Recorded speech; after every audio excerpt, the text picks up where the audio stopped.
everybody, it's time for another J9's Patio Chat check-in. Again, not on the patio. It's not really great outside. It's a little better weather-wise. It isn't raining, but my patio is still very wet. So I've chosen to record inside. The first thing I want to acknowledge is that I'm wearing red.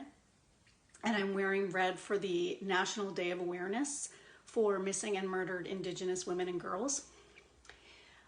For those of you who have not read the final report, I suggest that you do. There are 231 calls to justice, over 2,000 families of folks who are still missing or have died. Survivors and Indigenous knowledge keepers were all involved in the writing of the report. I think it's a deplorable thing that we're still even talking about this in our country today.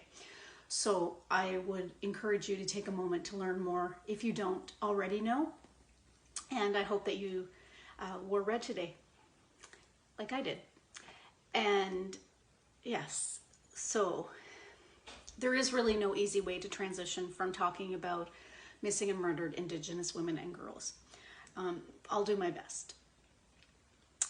And so there were a few things I missed yesterday that I wanted to acknowledge.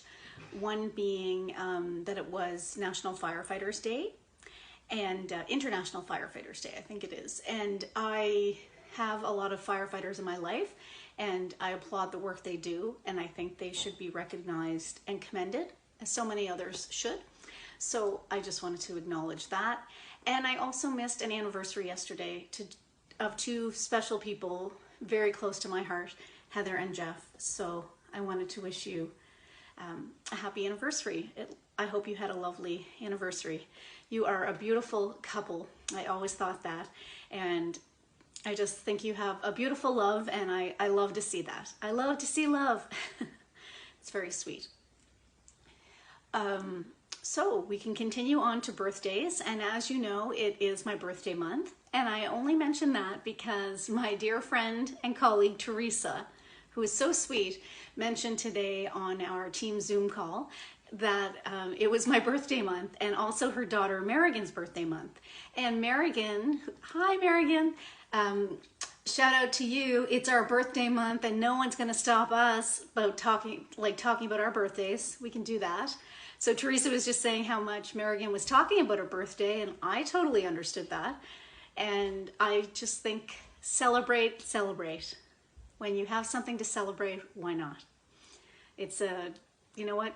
We only get one go, so let's make the most of it. So thanks, Teresa, for that shout out. And Marigan, we're counting down the days to our birthday. Marigan and I don't share the same birthday, but the same birthday month. So who is sharing a birthday today? Well, I have a few. Lisa of Lisa and Heather, who I mentioned earlier in the week. Lisa, I'm sure you're having a good birthday. You guys really seem to know how to celebrate over there and take good care of yourselves, so that's great to see. It's my cousin Tim's birthday in Boston, which is great. I hope you're having a good birthday as best you can under the circumstances. It is Shelley's birthday, and it is also my dear friend Deanna's birthday. And I'm thinking about you today, Deanna, because I know that there's a special birthday tradition that you have normally that you won't be having this year. And I'm thinking of you, and I will be doing a little checking in on you later. So sending out lots of love. I will check and see if I hear any crows, and I'll be sure to do some recordings for you if I do. Deanna is my friend who you may recall enjoys crows, and so I will certainly do that for you if I hear them out there, which I probably will. So what else is happening today in our province? Unfortunately, more deaths at Northwood. Again, I just feel I'm compelled to always say that I'm sending out love and condolences to the folks who are impacted and to those frontline workers that are connected to Northwood. I continue to send out my love and support. I know it has to be very frustrating, and I just can't even imagine. So I know I don't have any adequate words to address it for you, but my thoughts are with you. And so what else? it's always tough, you know, to have deaths in the province, and any province. And I know New Brunswick had another case, not a death, a case today after not having cases for a long time. So things will ebb and flow for all provinces. I think we just continue to listen to the public health folks giving us good advice and follow that to the best of our ability. And you know what? We will get there. I believe that. I want to believe that. I do believe that. Strongly. It's tough sometimes though, you know, it can be really tough. And I do really also appreciate that when people are watching coverage and news, it hits people in very different ways. And if you are personally impacted, whether you've tested for COVID-19, you know someone that has, you know someone who has passed away, it doesn't matter what the connection is, we're all going to feel it in different ways. So I do want to acknowledge that. I'm giving you another lovely look at my dad's picture. He still hasn't said anything, which I find surprising because, Dad, I'm promoting you. Usually you love promotion, so I'm just putting that out there. Anyway, what else can I tell you about today? There isn't a lot, I don't think, that I wanted to highlight other than what I've already spoken about.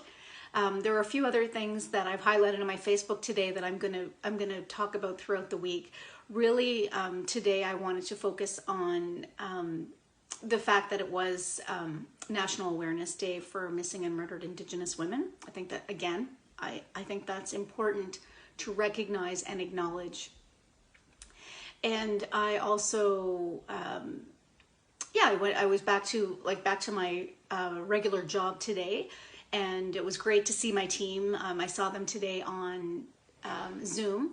And another Zoom call I had, actually, that I can tell you about was with another committee I'm part of, the Halifax Indigenous Coalition. And it's a group of folks here in Halifax who are committed to providing better access to services for urban Indigenous people. And the coordinator is at the Friendship Center, so here in the Micmac Native Friendship Center. So she had put together a call today because we hadn't been connecting for a while. We hadn't had an opportunity to see each other in person for a long time, but even see each other by like Zoom or teleconference. We hadn't had a check-in for a long time. So we had one today, and it was really good to hear from everyone and to hear how the folks at the Friendship Center, no surprise of course, are continuing to support the folks in the community that need them. So I'm really happy to be part of that committee because it's very important work. And often when folks talk about Indigenous communities, for those of you that maybe not as connected to the work, a lot of times people tend to think of reserves and people that live on reserves. But the urban Indigenous population in Canada is quite large, and in fact, in some cases, much larger than the reserves. So I just wanted to highlight that for folks that may not know that. And when you hear the government, or the government of Canada and other representatives from the government speaking about Indigenous communities, that you don't necessarily hear urban Indigenous communities be mentioned. And sometimes we've heard from our urban Indigenous communities that they don't feel represented in the same way. So that's a big part of the work I do on a day-to-day basis when I'm back in my office. And I'm sharing that with you today. And I do also want to acknowledge that I'm using the term Indigenous and recognizing that people use very different terms. And so my intention to use that term is because the people I work with use that term, and a lot of the stakeholders with whom I communicate use that term. But when I'm using that term, I'm not trying to exclude communities whatsoever. So I just want to acknowledge that because I know language is very important. Well, I think we've covered a lot in this patio chat for today, so I will leave it at that. Sorry about the little glare. I'm trying to do different, as you see, do different recordings in different locations, and each one has its own pros and cons. I actually much prefer doing it outside. It's much easier for me. However, this is what we're working with today. So I want you to take good care of yourselves as always, take good care of others, and I will check in with you tomorrow. Bye.